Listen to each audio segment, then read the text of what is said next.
Minasan, konnichiwa. Mata Samurai Engineer desu. So good day everyone to our engineering student. This is our fifth year subject, a major one for the design, and it is under the structural design 2, which includes both the timber engineering design and steel design. So for the first part, we will tackle about timber design, and because of it, we have a short overview of what timber design would look like in our actual practice. Okay, this document is courtesy of Engineer Jim DiStefano. He is a professional engineer, a member of American Institute of Architects. It is uncommon in the Philippines to be a member of Engineering Association and at the same time Architect Association. It is more of one or the other. There are some people who are both architect and engineer, but in the Philippines, our study of architecture is more on BS architecture. It is a pure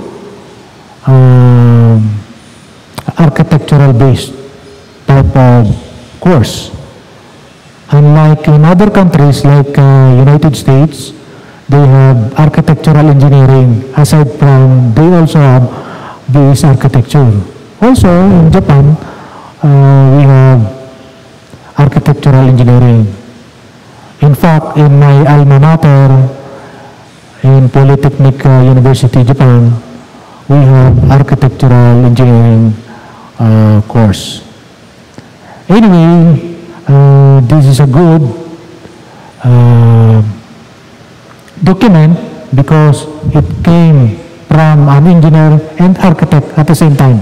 So in here, we will show more of architectural part because it is an introductory lesson. Later on, we will delve into more details and design, computation, and so on.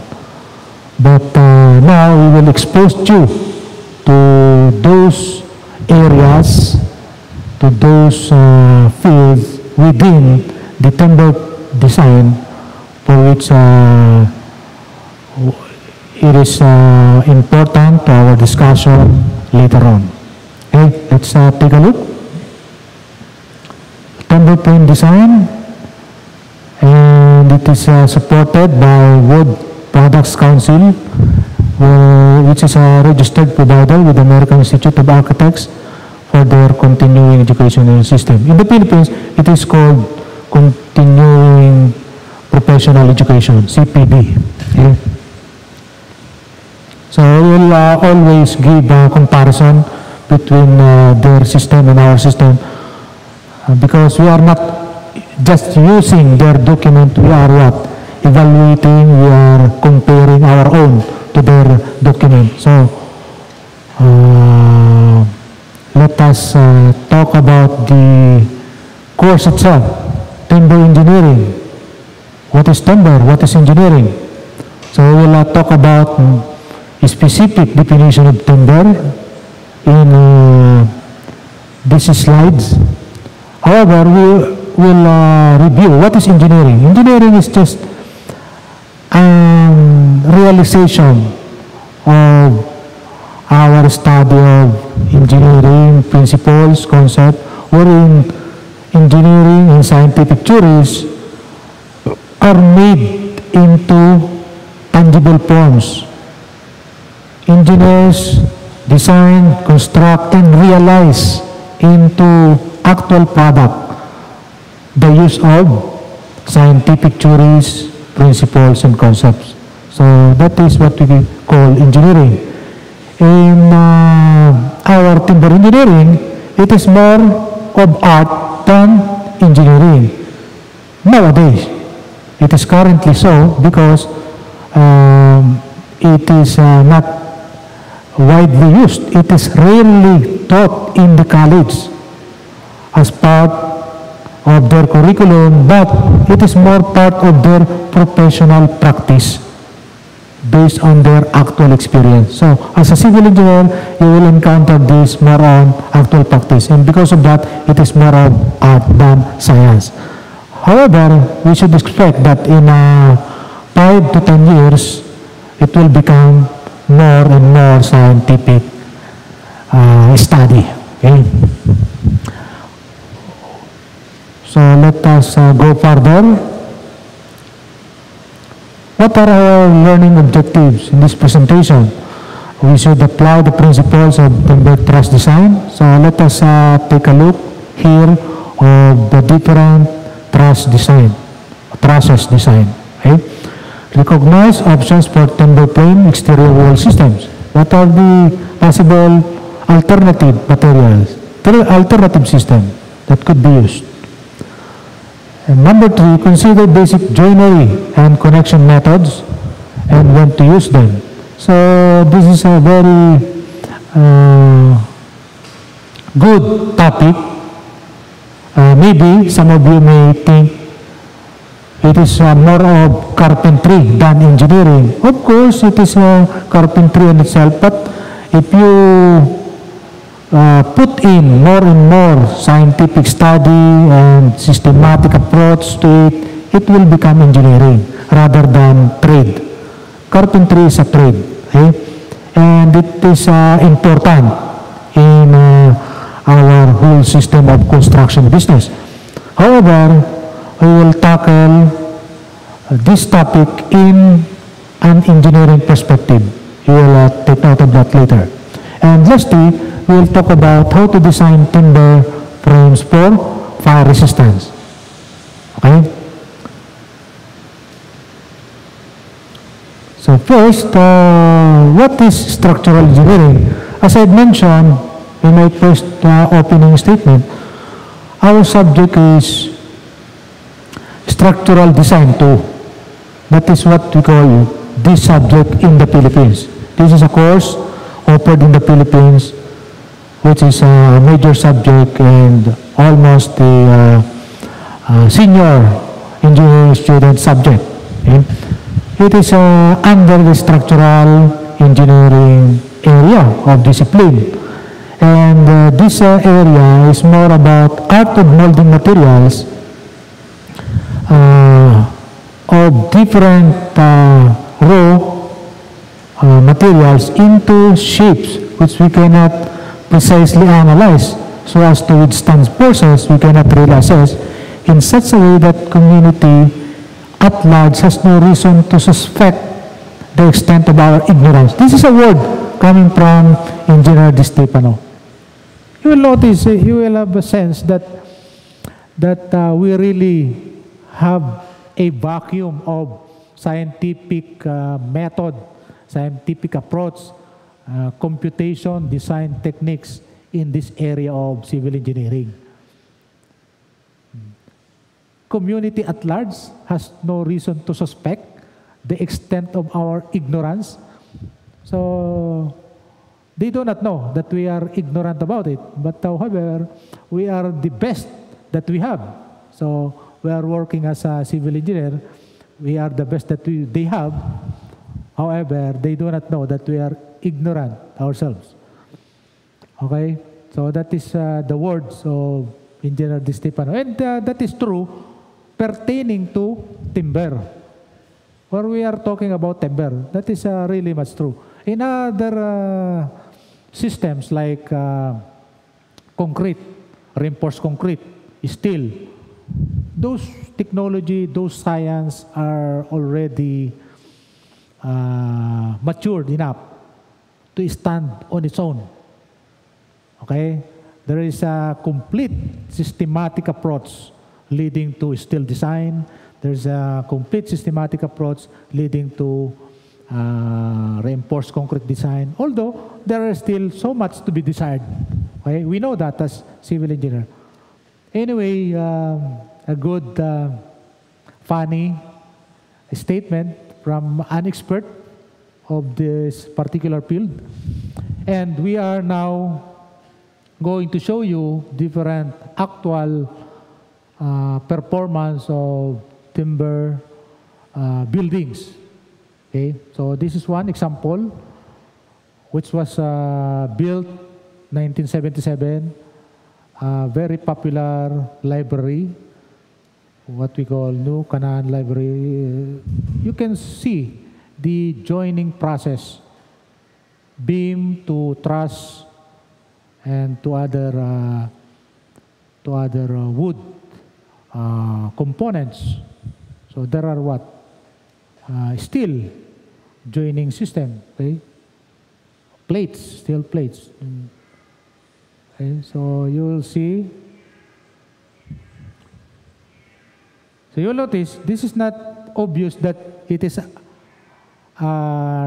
carpentry business because of these small things that are attached, connected in order to perform better as a building component. Okay? Oh, St. Joseph Church.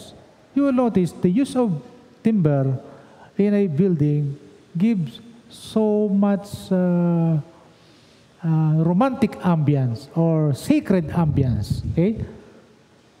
Okay, it is not a simple reinforced concrete. Okay, you will see the trusses inside the building, and it is so delicately connected, attached to each other, assembled, and have a very sacred ambience to it. So it's part of art because we are looking at what? The beauty.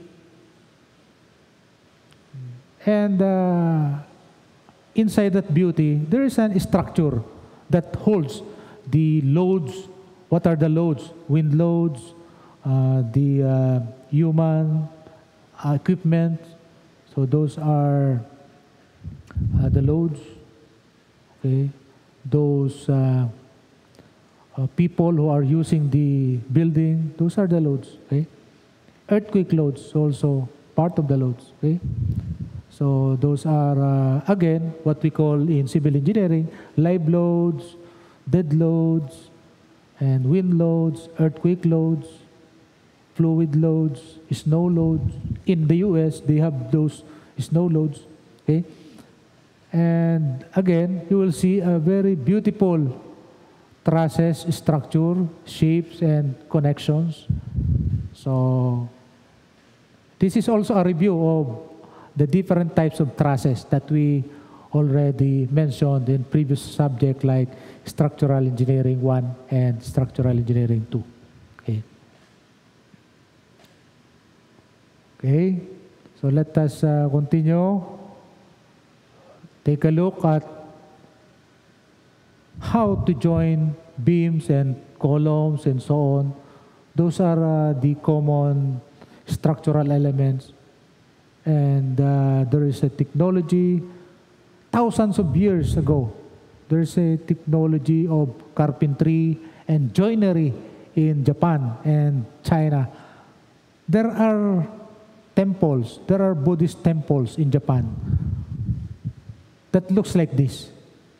You cannot see even a single nail. Okay? All woods, all timbers, all lumbers make up a temple.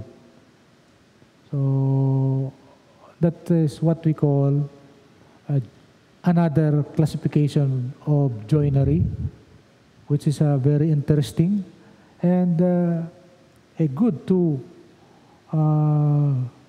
visual acuity, visual beauty, no? So also, you will notice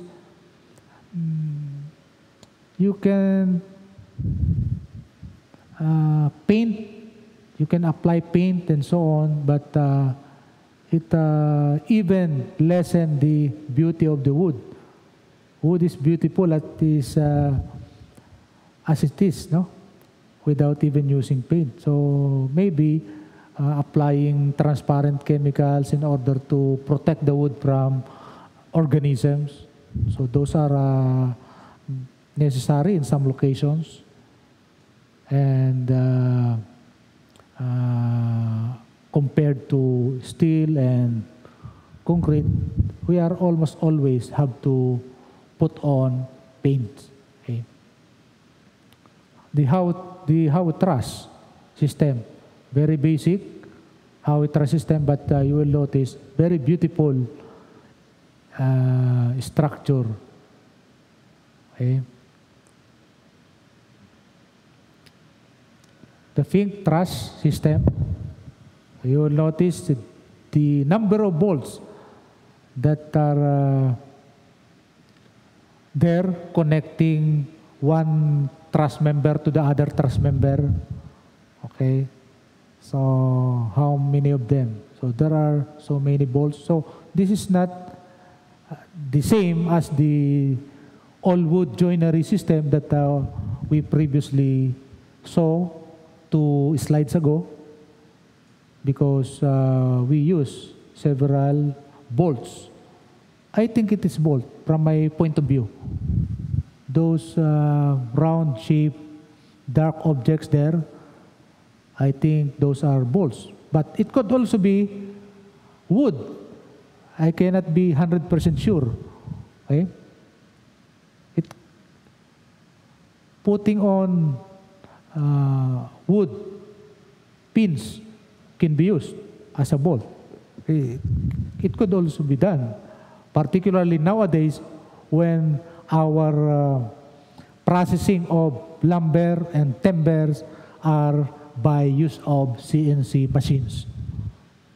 So we can precisely and more accurately produce these holes, these connecting holes for our, in this example, we are using Fink trusses. Scissor truss, also by using wood lugs. Okay? We have very basic scissor truss, but very basic, but still there is an ambience of beauty in it. Okay? So artistic, no? So architectural engineering, maybe that's why. So I am not an architectural engineer, I am a civil engineer, I am a mechanical engineer, I am an electrical engineer, I am an industrial engineer. That's why I am very much appreciative of arts, because we are not trained to have an art in engineering courses. We are mainly scientific. Okay. Hammer beam truss, another amazing flamboyant application. Just look at the truss. It's already a masterpiece. Okay? With the addition of very good lighting contrast. So it's already a masterpiece. It's an art. It's almost a painting. Okay? Although it's just a picture. Okay? So hammer beam type of truss. Again, hammer beam type of truss, which is applied in the Westminster Hall, a very popular tourist destination in UK. No? So, crock frame, the crock framing system. You will notice also the curves. So it is not entirely using straight lumber, but they have the technology to make the lumber or timber form a curvic or parabolic curve, and it's very beautiful to look at. Okay? Crock frame again. The lodge at Crooked Lake. Okay, you'll notice it is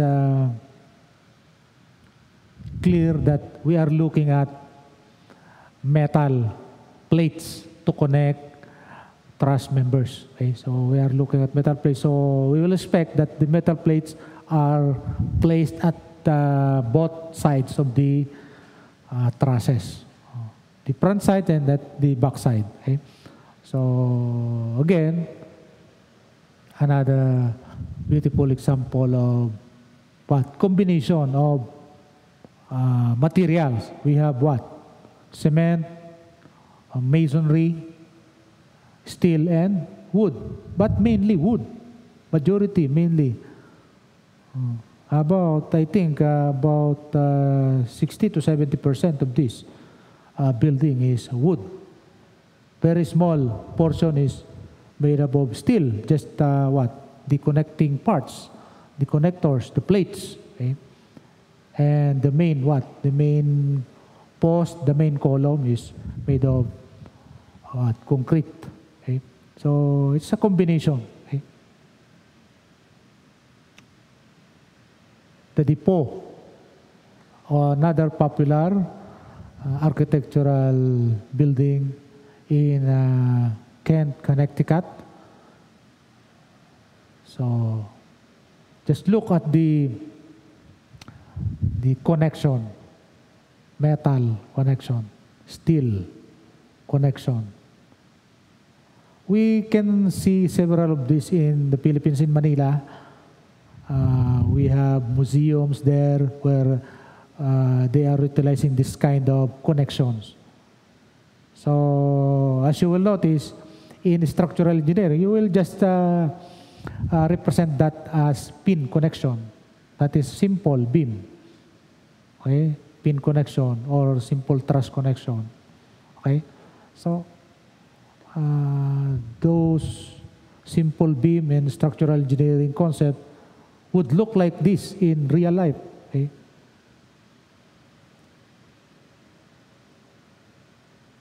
So these are the table of bill of materials of one particular truss element, okay, with several members. So we can count the number of members for a single truss, like what?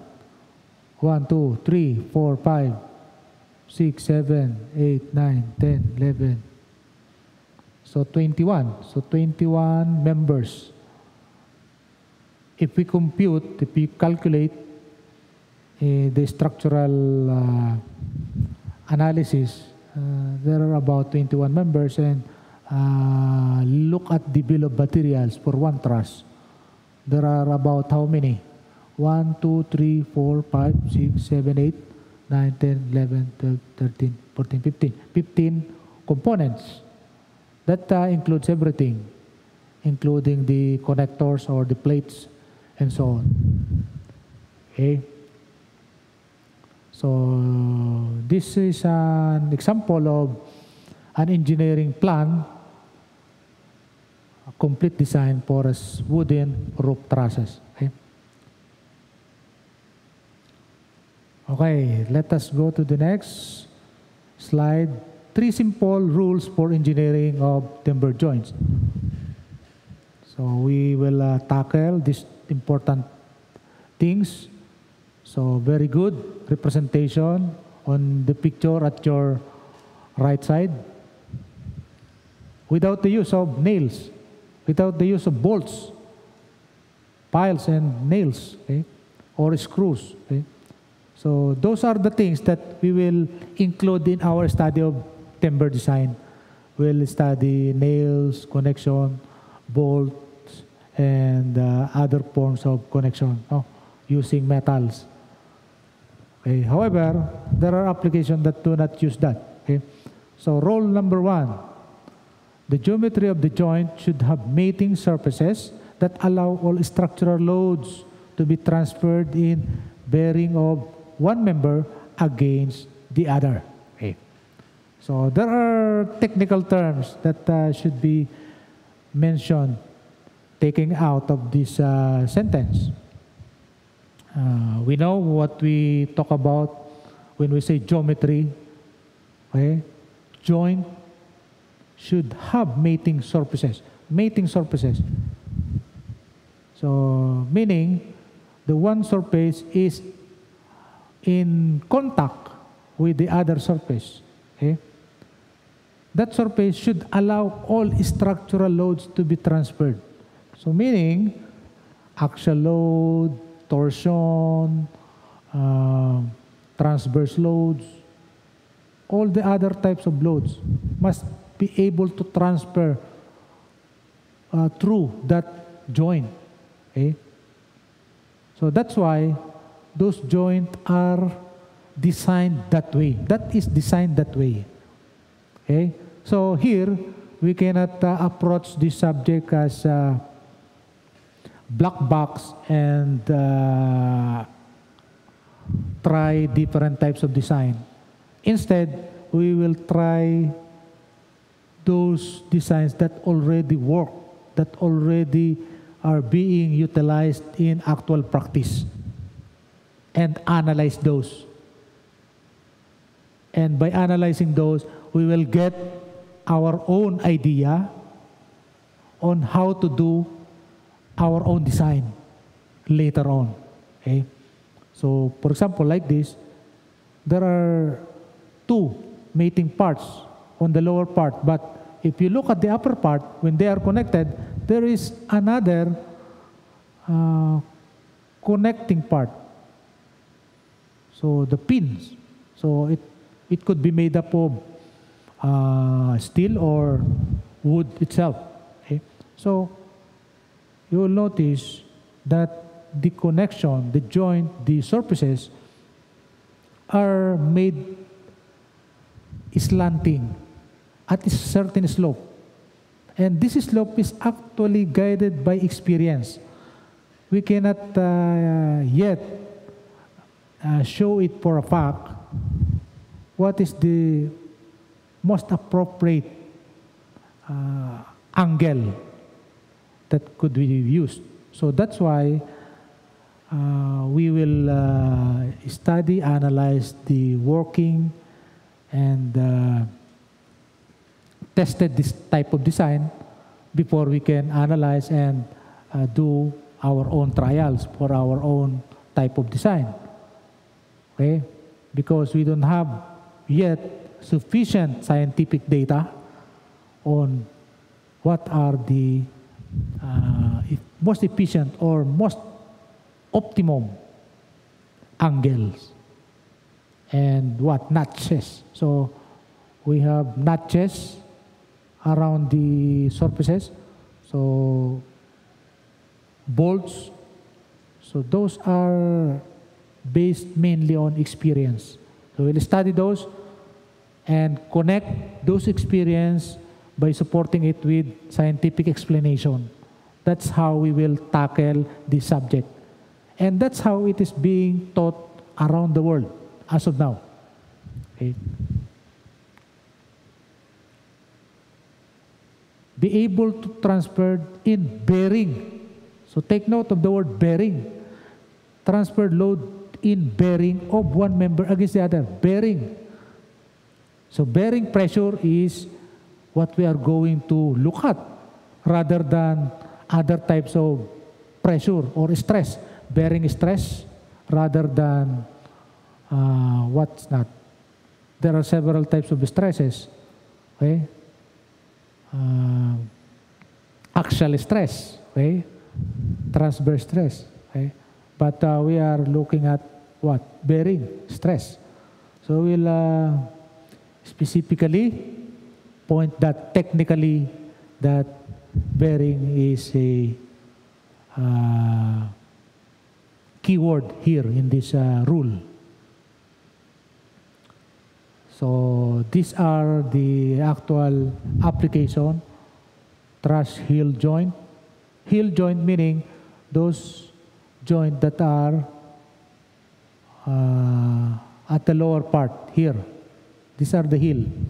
Okay. excuse me. So,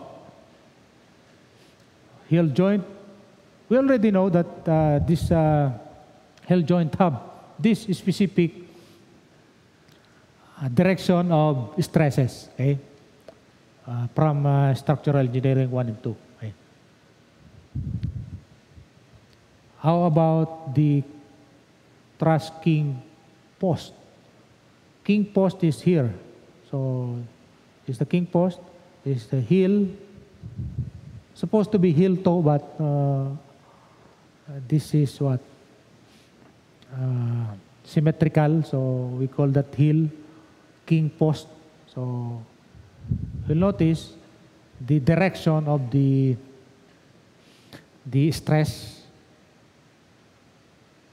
Okay, so that's how we are going to connect the different members to one another to be able to have slanting connection and transfer the loads, all of the loads, in terms or via bearing stress. Okay, so look at this part.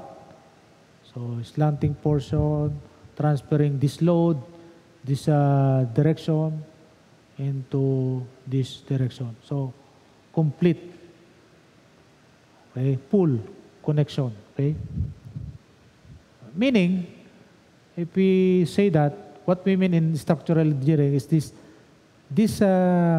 connection, this joint is what? In equilibrium. We should be in equilibrium at any joints. Okay? Rule number 2, the wood removed to create the joint should not unduly weaken the member. So we can take off some material by notching and making provision for pins. Pins do not always look like circle. It can be any cylindrical form. It can be even conical. It can be even conical. It's not always cylindrical. Different shape possible. Okay? So like this, what? Elliptic cone. So we have again what? Square, notch.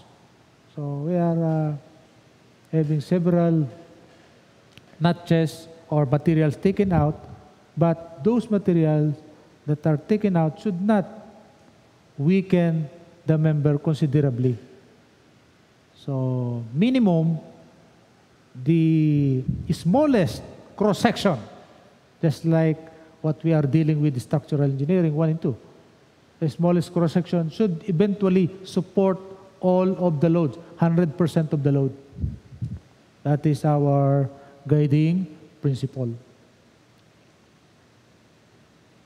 So for glulam, glulam is what we call glued laminated parts, glued laminated material. Okay. Layout meaning different layers of timber is arranged properly depending upon the type of structural members that we are going to use. If we would like to use simple span, we have to use unbalanced type of layout. If we want to use continuous span or cantilevered span, we have to use balanced. Okay, so take a note, review. We are telling you technical terms. Simple span, continuous span, cantilevered. Okay, so those are terminologies that we specialized meaning in our structural engineering area. Unbalanced and balanced. You will notice, balance, we have what? Symmetrical layers of timber element. Okay? So, TL meaning tension lamination. Number 1, type of timber. Number 2, type. And after which, all of these layers are number 3, type of timber. The same is true with the other side. or symmetrical in nature. That's why it is called balanced. However, using simple span, which is unbalanced, we have what? Tension, lamination, number 1, number 2, then number 3. But look at the upper side, we have number 2, and number 2D. Okay? Different scenario will come up. Because you would like to what? To use compressive element at the top. Okay? Everybody of you knows about it. Just recall our previous subject. Okay? Rule number 3, allow for dimension changes due to seasoning of timber. So we should make sure that our design should allow timber to mature. Okay? Because timber, as you know it, came from wood, and wood is a living thing. So if you cut the wood, it's not in the form of living things, but it will what? It will mature and seasoned. Seasoned meaning the moisture content of the wood will come out continuously at very slow pace, but eventually it will be seasoned in not 100% moisture will come out of the wood, but a minimum amount of moisture will only exist inside the wood particles or inside the wood atoms, okay? Or structure, inside the wood structure. So structural elements, okay? Atoms, molecules of the wood, okay? So most of the moisture, so it's about 10 to 15% to 20%. So that range. We will deal with it. Specific percentage, I think we have to use about 15 to 16. We have a specific definition about that, and we will use that later on in our subject. So, make use of that because the wood will shrink. And it's not only the matter of shrinkage, but if the wood shrink, it deforms. It is not shrinking in such a way that it is proportional to its dimension. It's not shrinking in proportional to its dimension. There might be some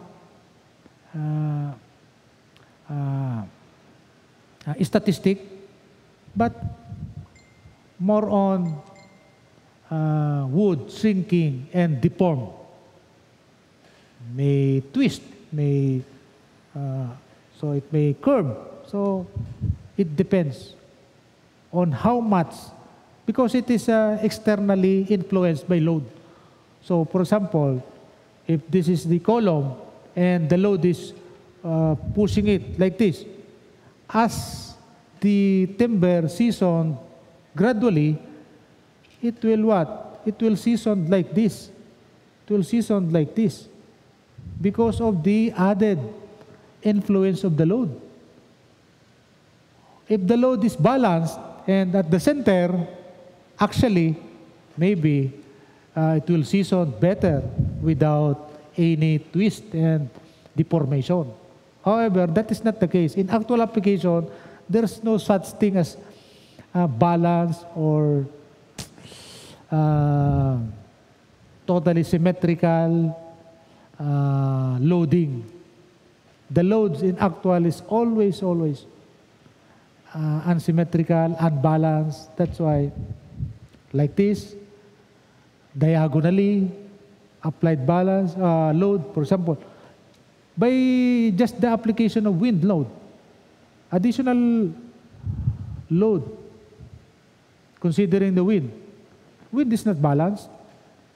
Wind come in any direction, and affect the structure. Okay, so we should take note that timber altering its shape, altering its form, altering its shape would create maybe negatively an effect on our structure. That's why we have to consider that in our design like this. For example, do not allow any areas for which we have what? We have allowable area for twisting and splitting.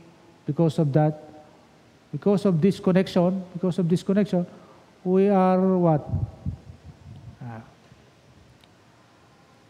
Having an split after so much year, for example, 1 or 2 years or 5 years, the timber is now matured and seasoned enough, you will notice that splitting happened.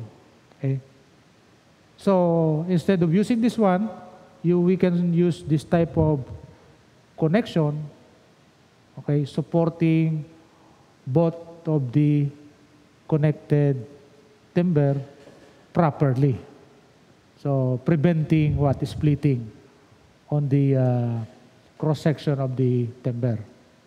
So those are new application currently being used. Okay? That's why there is some difference in steel and timber design. We are using very small, very simple steel connectors. But in timber, we are what? Having more complex design of connectors in order to support different possible future deformities of the wood that may happen during its gradual seasoning. So splitting also happen in this T connection. So let us use like this, connection like this, okay? What? Okay? Rather than like this, which are what? Susceptible to splitting. So we don't have splitting. So these are what? Issues that are solved in real application. So from real application, we will try to what? To reason out why those happens. Not the other way around. Most of our engineering courses, because they are already too deep an engineering discipline, we are what? Presenting the concept, engineering perspective, and going out to the world, going out to different possibilities. But in timber, we will do it in reverse. We'll look at the possibilities, those possibilities that already effective and already verified in actual practice. Then later on, get those application and try to reason out using engineering principle. So reverse. No? So we'll continue doing that only in timber design. We are doing the usual process in steel design and the concrete design.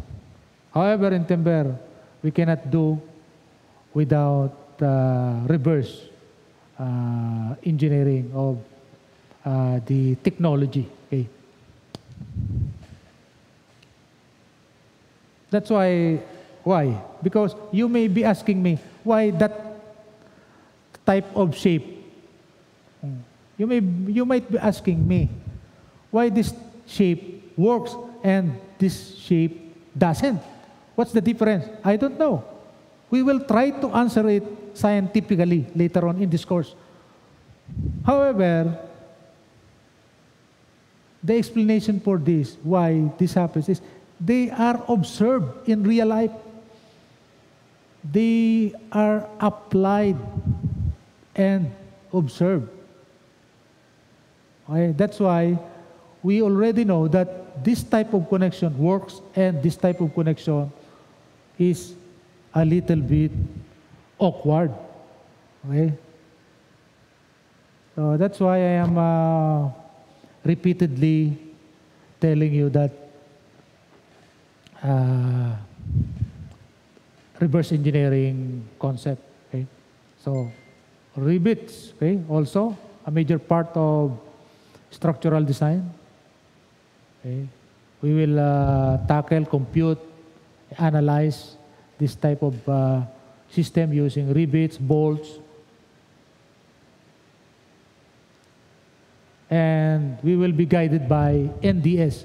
What is NDS? That is the National Design Specification for Wood Construction. It uses ASD and LRFD, but we will only use LRFD. We'll not do ASD because ASD is the theoretical underpinnings before we start structural engineering 1. That is what? Strength of material, that is mechanics of materials. So those are ASD type of principles. Okay? We will not do it here. We will do LRFD because LRFD is what engineers do in actual practice. How about that? We will look into it under sections or chapters of timber sizing, bolted connection, and timber rivets. Those are basic and minimum knowledge that we will need in order to what? To be a civil engineer that could perform minimum in actual practice in timber design, or in order to pass the board examination. Okay. There are two additional documents: the Timber Frame Engineering Council 1 and Timber Frame Engineering Council 2. Both are about timber. However, Standard for Design of Timber Frame Structures and Commentary, and the other one is Code of Standard Practice for Timber Frame Structures. So the technical term is timber frame structures. Okay? Design of timber frame structures. Okay? Double shear in peg. So just like here, we will try to explain from scientific point of view how we develop a relationship that would ultimately looks like this. But do not expect that we can derive this formula. We are engineers, we are not mathematicians. Mathematician derives formula in mathematics. We can do that as engineers too, but engineering formulas are different from mathematics formulas. This exact formula cannot be derived. But what we can do is approximate, use engineering and scientific knowledge in order to come up with a relationship which similarly or looks like this. That would look like similarly in this type of formula. Okay? What do we mean by that? Looks like similarly. It means that, for example, 1365 as a coefficient will not come out if we use mathematics, pure mathematics, derivation. It will not come out. However, in mathematical formulas, those coefficients will come out precisely and accurately. In engineering, do not expect that to happen. And because of that, you might be thinking, then, if there is no scientific derivation of this way, we have to follow this. Why we have to believe this formula? Because this represents the observation in real life. more on experimentation, actual testing, observation of actual structures, study of and measuring the outputs. Okay. They could derive this type of formula. Peg, meaning is a small column, small pin. That is what we call peg. Okay. Mystic Seaport Welcome Center application, where you can see very aesthetically beautiful timber application. Okay. It's so amazing.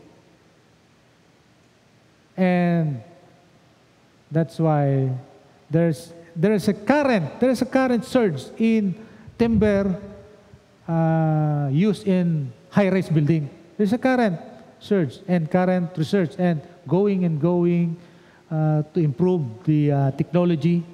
However, the concept, the scientific underpinning, the scientific and concept principles and theories are lagging behind. Okay? What we are doing is just what I'm telling you. We are trying to explain those phenomena in scientific terms. However, we cannot derive it accurately as of now. Okay? That is open for research. That is actually a good research topic. Okay? Okay, so using timber curves. Okay, so there are technologies. Heating the timber will be able to what? Curve it more flexibly, flexible shaping into certain predefined and designed forms. So those are the technology that is being used right now. Okay. And what do you see at the bottom part? Reinforced concrete. Okay. The upper part, trusses, are timber. Very, very aesthetically beautiful application. So those are what? Trusses that looks like this. Okay? Connection with the bolts here. Bolts. How many bolts? We can analyze that, how many bolts are needed. We can do it scientifically because we can use the steel design bolting principle and use it in timber. However, the other side of the timber, we cannot do anything about it. Okay? What is the main difference of steel with timber? Timber has grains. Timber has grains. Look, there are fibers. That is obvious. We can see the direction of fibers. There are grains. Steel do not have grains. Steel have crystalline structure that is very much different with wood. Okay? So these fibers are what we call grains in technical terminology. So how to attach one lumber to the timber part. Okay? So by using what? Steel plate and brackets. So we are using brackets, okay, like this. Okay. So brackets. Okay. We are using brackets here. And then we are what? Using what? Here. The slanting type of joining process so that we are be able to what? To transfer axial load and also the transverse load or the torsion or moment load could be transferred from one component to the other. Okay. Structural insulated panels, another new concept in timber design. We have SIPs, okay? Structural insulated panels. So panels meaning those that could be used as walls here. So we can use it as an structural element. Because in other types, for example, in steel design and concrete design, we do not usually incorporate walls as structural element. Very seldom that we do that. We can do it, but very seldom that we do that. However, in timber, we almost always do that. How? Why? The reason is that because there is about 1:10 or 1:20 that range of strength between wood and steel. And if you try to incorporate the analysis of walls, 1:10 or 1:20, that is almost negligible. That's why we do not usually tackle it in steel design.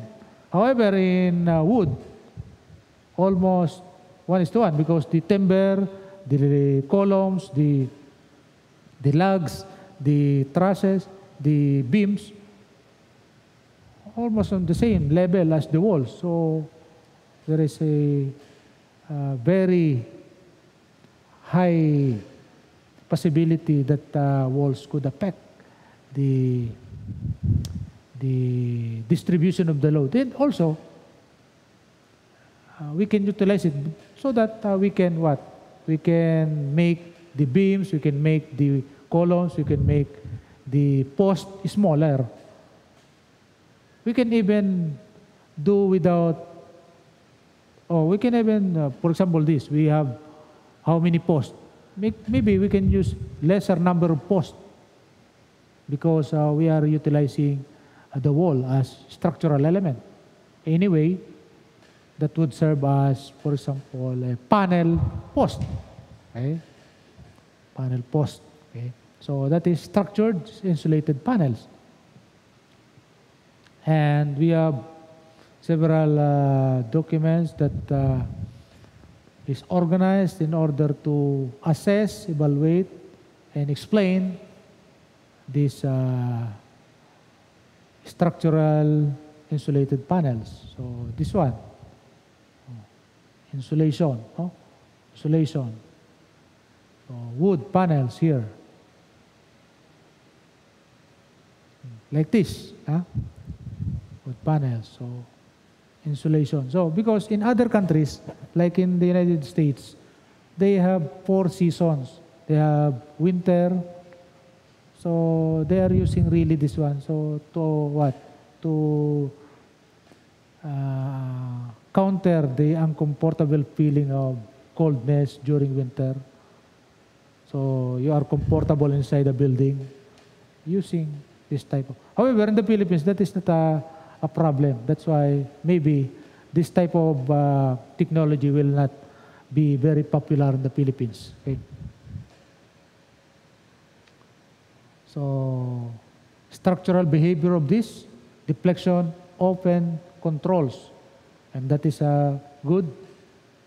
Shear deflection is significant. We already know what do we mean by deflection, open, control. Control. Okay, the word control is a especially civil engineering structural and technical term. Okay, control. Okay, that is a design terminology. Okay, control. Okay, shear deflection is significant. Okay, shear often controls strength. That is a good thing to know. Creep deflection is significant. Okay, so creep we will tackle in this course. What do we mean by this? However, other terminologies you already know and you have to review. Okay? Shear, deflection, control, strength. Okay, so those are already familiar with us. Fire resistance. This is the last topic, fire resistance of mass timber. This is one disadvantage that they are demanding out of timber. This is one issue, big issue in timber material. it could easily be burned down. Okay? So look at the damage, because we are considering timber as light material compared to concrete. Okay? However, we already have some data. In order to predict how much fire could be withstood by our design. This material, this design, how long could it withstand certain degree of fire? We can now estimate by using data from the past and some scientific methods to estimate that, which is again using NDS, technical report for the calculation of fire resistance of exposed wood members. Usually they are exposed. That's why they often catch fire easily. Okay? And wood is a fuel. Wood is a fuel. That's why the fire rating may be not on the level of steel or concrete. This is one truly disadvantage of timber. However, it's good to know that we are improving and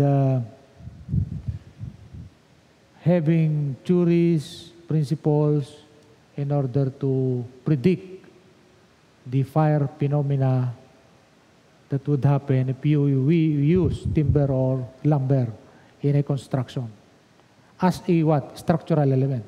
So 1 hour, char layer thickness, 1.5 hours, what happened? 2 hours, what happened? So 3.2 inches would be affected in 2 hours fire. 1.5 hours, 2.5 inches. 1 hour, about 2 inches. So what are those? Char thickness, TC meaning char thickness. So char thickness, and also we have what? Radius here, radius that is equal to the char thickness. So we can now what? Estimate what is left after fire breakouts. Okay? After fire, we can assess, we can analyze the structure if it's still okay to be used. Okay? So we will what? Tackle here. What are the cross sections that are greatly affected by the fire? Okay. Mass timber. Mass timber is another concept that is currently being looked at and started in Europe, is now being used in America, and I don't know why it is being lastly used in Asia. While Asia has one of the best number of timber and logging products. Okay? I don't know why. Mass timber, and because our topic is fire performance, we have to look at the collapse preceded by loud cracking and hissing sound. Those are the phenomena that consequently happen. After which, collapse proceeded by large deflection. Okay. After the structural element is not be able to hold the normal load, okay, it will what? Experience too much deflection. Steel plate and bolt connection fail suddenly because with the addition of temperature at fire in steel components, steel will experience an abrupt change in its characteristic. The strength will fall below normal levels. That's why it would easily fail, okay? During fire. Okay? Protect steel hardware by use of several brackets like this, no?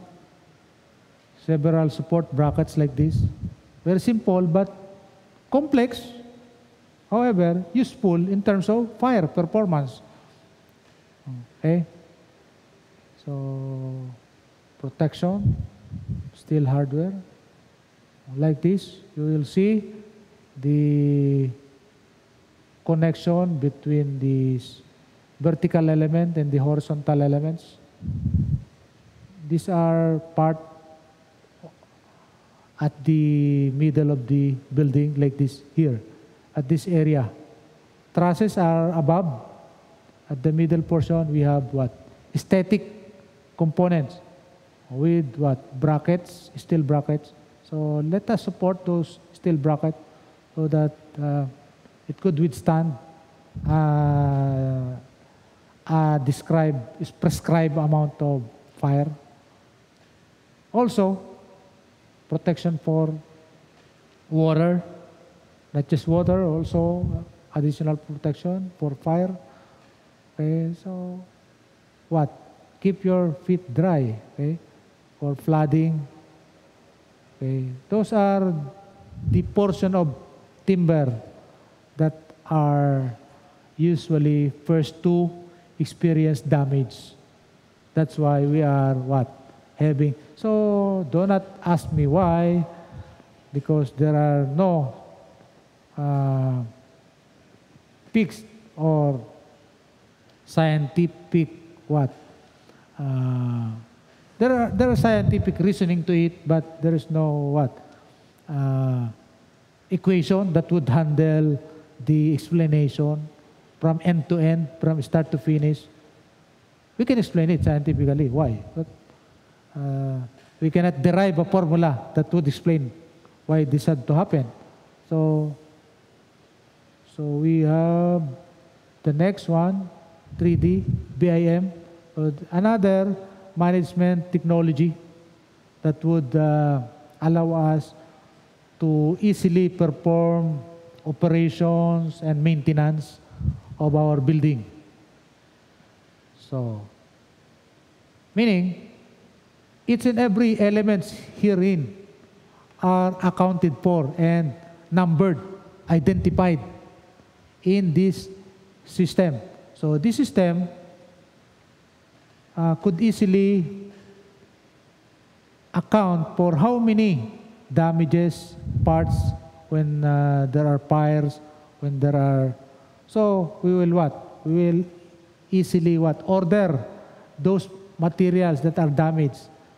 For example, only the upper right portion, corner of the building is damaged. So we can look at the BIM data. BIM, there are listing and specific description and specific material, dimension, location, connection there. And we can specifically point out certain areas and order those specific parts, components for easy maintenance. So we can do it in 1 week, less than 1 week, we can do it. Even in a very complicated building scenarios, we can do it fairly easily. Okay? So that's all for this lesson. Any question? For question rather than question, because this is a modular type of learning system, just use the comment box below and type in your questions or inquiries or comments so that we can get back on you when we post this into the online system. Okay, so thank you very much. Again, this is your Zamurai engineer at your service.